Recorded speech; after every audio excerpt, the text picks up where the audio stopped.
Bonjour, c'est Marion Rayonne. Aujourd'hui, je teste le format podcast. J'espère que vous allez bien. Moi, ça va. J'ai un petit texte à partager avec vous. Voilà, le format podcast, parce que, après tout, si je lis une feuille, l'image n'a pas grand intérêt. Et vous pourrez retrouver ce texte sur mon blog. Voilà, donc je ne vais pas mettre de sous-titres cette fois-ci, mais si vous souhaitez lire le texte, il est sur mon blog. Vous trouverez le lien en description. C'est un texte donc de développement personnel à propos du fait qu'on entend partout que il faut nous aimer nous-mêmes et cela peut parfois être difficile. Donc je vais commencer la lecture de ce texte car j'ai un argument qui moi m'a vraiment convaincu et qui fait vraiment la différence et qui aide un peu à aborder ce concept, surtout quand on a l'habitude de se critiquer et de n'être jamais assez bien à notre goût. C'est parti. S'aimer soi-même peut être difficile. Surtout s'aimer à 100%, c'est le plus dur. Car malgré nous, il y a toujours des parts de nous que l'on rejette, que l'on ne veut pas montrer et que l'on aimerait changer. Le développement personnel a cela d'un peu inaccessible, dans le sens d'abord que l'on trouve cela prétentieux de dire que l'on s'apprécie, et encore plus quand on ne montre aucune gêne à assumer ses défauts et à les accepter sans vouloir les combattre. Ça soulève plein de sujets psychologiques et philosophiques où il faut remettre en question nos conditionnements et nos croyances, à commencer par la notion même d'humilité et de modestie. Ces derniers temps, cela a été mon cas et à titre personnel, je me suis aperçu que les définitions de ces deux mots n'étaient pas les bonnes dans ma tête. Pour commencer, l'un n'est pas le synonyme de l'autre. Aujourd'hui, plus ça va, plus je me retrouve à travailler également les notions de justesse et de la voie du milieu. Je ne vais pas parler plus longtemps de ces deux concepts, c'est simplement pour mieux redéfinir au moins le mot humilité. Faire preuve d'humilité pour soi-même, c'est reconnaître de la manière la plus juste qui l'on est. On reconnaît nos qualités et nos défauts dans leur juste intensité, sans les grandir et sans les minimiser non plus. Ce n'est pas faire preuve de fausse modestie en disant par exemple après un compliment « Oh, je ne suis pas si intelligente ». Oui, c'est de la fausse modestie. En disant cela, je vous invite, vous aussi, à revisiter vos croyances sur les mots, et notamment celles sur modestie tout de suite, à cet instant où j'arrive à la fin de ma phrase. Mettez pause si besoin.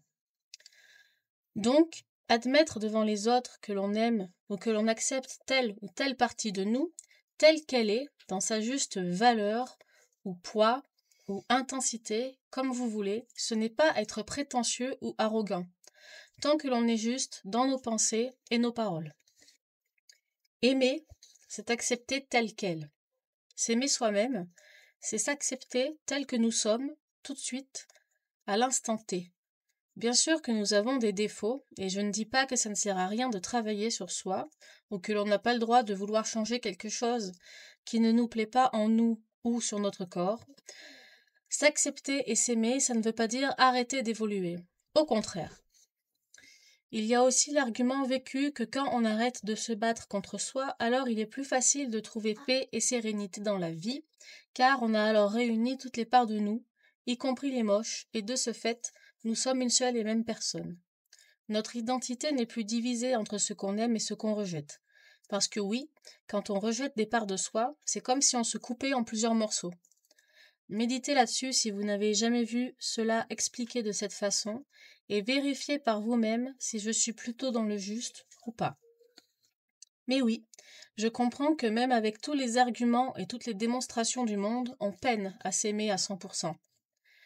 On ne l'a jamais appris pour commencer, et dans la société d'aujourd'hui, il y a toujours quelque chose à améliorer ou à changer, car on nous demande à tous et toutes d'être des individus parfaits. Là aussi, lâchez prise. Personne n'a jamais été, né et ne sera jamais parfait, alors pourquoi continuer d'essayer? C'est un peu comme vouloir arriver à vivre sans respirer. On étouffe.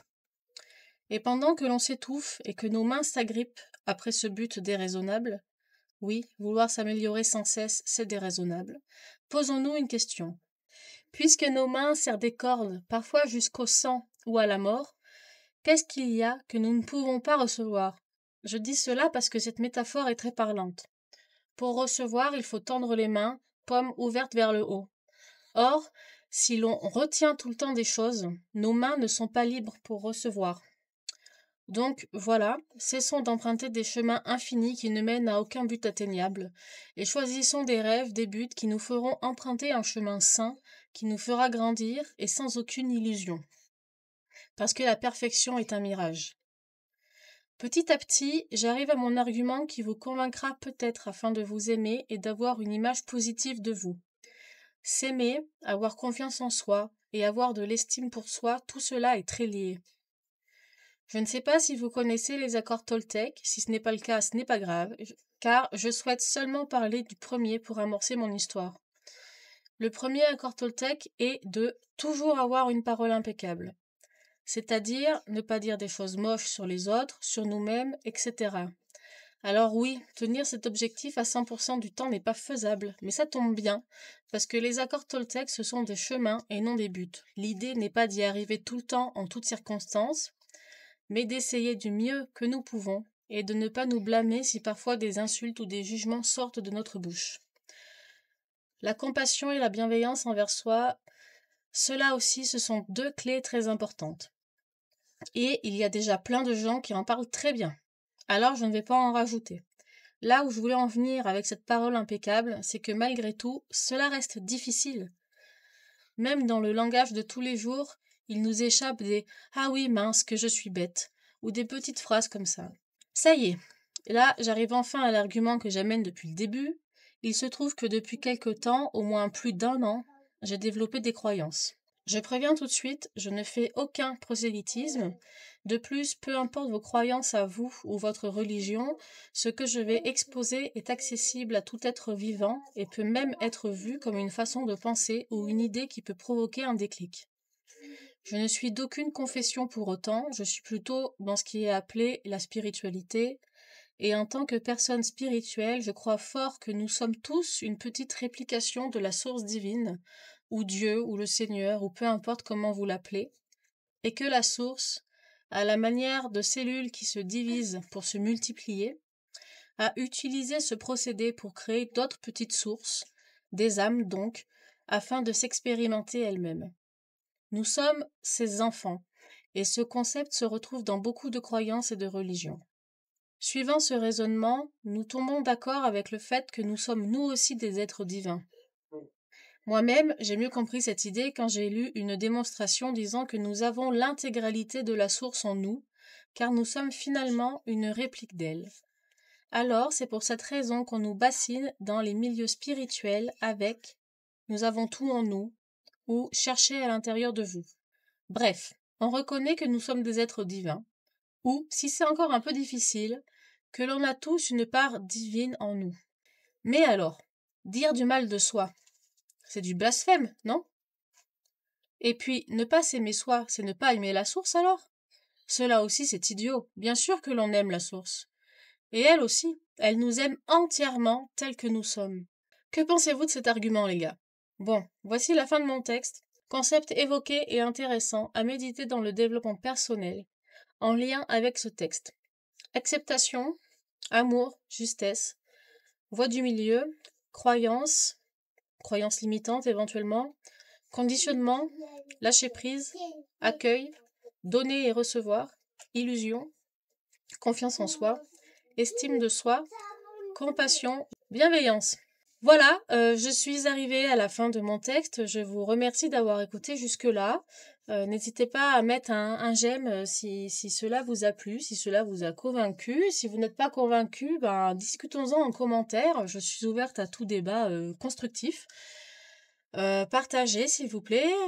C'est important, je pense, de diffuser ce genre de message d'amour de soi, d'amour de l'autre aussi. Abonnez-vous et puis ma foi, je vous dis à la prochaine. C'était Marion Rayonne. Tête dans les étoiles, pieds sur terre, cœur bien vivant. Tchuss!